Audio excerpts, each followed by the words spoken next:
All right, now we want to look into similarities between the ongoing conflicts in the Ukraine and the Middle East. CBS News reporter Aidan Stretch joins us from the Ukrainian capital of Kyiv to discuss one aspect of this. Good morning, Aidan. I know we've seen drone attacks in Ukraine for years, and Kyiv is offering to assist the U.S. in countering them. So what similarities are we seeing between these conflicts in Ukraine and the Middle East?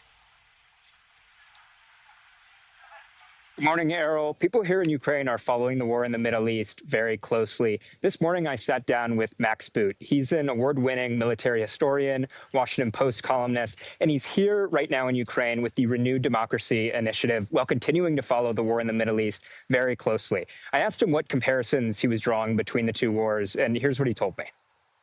We've seen a major transformation in warfare occurring in Ukraine, and now it's playing out again in Iran. And the amazing thing is that we in the United States and our Gulf allies appear to be surprised by the drone revolution as it's being used by Iran. I mean, who could have imagined that the Iranians would be using Shahed drones against the U.S. and its allies in the Middle East, when lo and behold, the Russians have been using Shahed drones for years against the Ukrainians. The way that drones have totally taken over the battle in not only the land war in Ukraine, but also played a massive role in the naval war that occurred in the Black Sea, where the Ukrainians were able to defeat the Russian fleet by using unmanned sea vehicles. All of that stuff is showing you how war has changed. Do you see parallels in how Ukraine used their maritime drones to essentially nullify Russia's Black Sea fleet in parallels to what Iran has been able to do in the Strait of Hormuz?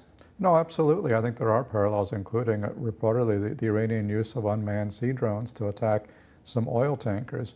What we haven't seen so far is what happens if the U.S. Navy tries to operate in that battle space of the Persian Gulf. We may see that soon because there are hints that the Navy may try to force the Strait of Hormuz. There's been talk about operations to land U.S. troops on Kharg Island or other islands. We'll see if it happens.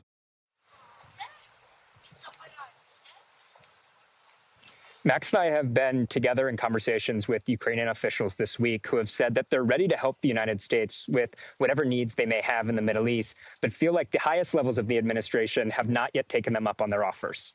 Errol? All right, Aidan, with that perspective from Kyiv. Thank you, Aidan.